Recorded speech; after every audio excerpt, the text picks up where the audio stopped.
याकूब एक मेहनती और सच्चा दर्जी जो अपने हुनर से गांव वालों के लिए कपड़े सिलता है। रुखसाना याकूब की पत्नी, एक बुद्धिमान और मेहनतकश औरत जो हर मुश्किल में परिवार को संभालती है। याकूब और रुखसाना एक छोटे से पहाड़ी गांव में रहते थे जहां हवा में ठंडक और खेतों में हरियाली थी। याकूब का छोटा सा दर्जी खाना गांव का गौरव था।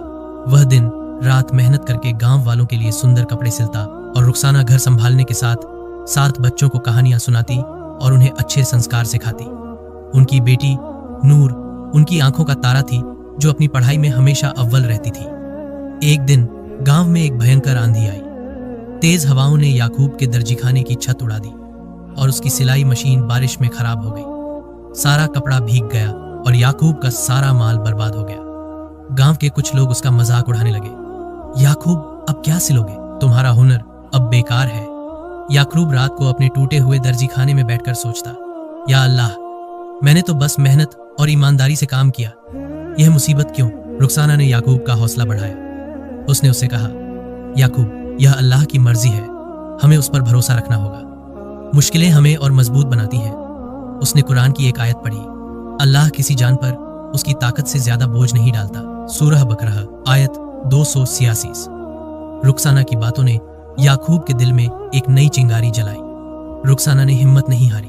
उसने गांव की औरतों को इकट्ठा किया और पुराने कपड़ों से रंग बिरंगे बैग और चटाइयां बनाना शुरू किया। नूर भी अपनी मां के साथ मिलकर इन चीजों को सजाने में मदद करती। रुखसाना इन चीजों को पास के शहर में बेचने ले जाती और धीरे धीरे उसका काम चल निकला। नूर ने अपने स्कूल में एक छोटा सा स्टॉल लगाया जहां उसने अपनी मां के बनाए बैग बेचे। उसकी मासूम मेहनत देखकर लोग उससे खूब खरीदारी करते। एक रात जब याकूब उदास बैठा था, नूर उसके पास आई और बोली, बाबा, मैंने आपके लिए कुछ बनाया है।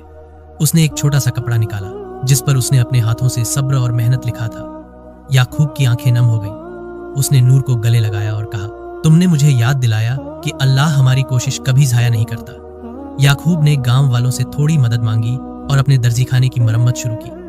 उसने रुखसाना के कमाए पैसों से नई सिलाई मशीन खरीदी।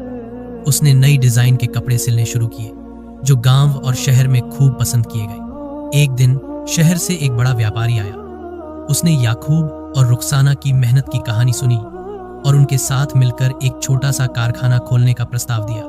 कुछ महीनों बाद याकूब का दर्जीखाना फिर से गांव की शान बन गया।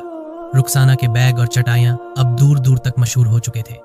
एक शाम जब परिवार पहाड़ों के नीचे बैठा सूरज को डूबते देख रहा था, नूर ने कहा, अम्मी, बाबा, आपने मुझे सिखाया कि मुश्किलें हमें रोक नहीं सकती अगर हम मेहनत और अल्लाह पर यकीन रखें। याकूब और रुखसाना ने एक दूसरे को देखा और मुस्कुराए। याकूब ने कहा, रुखसाना, तुमने मुझे सिखाया कि हर अंधेरे के बाद एक नया सफर शुरू होता है।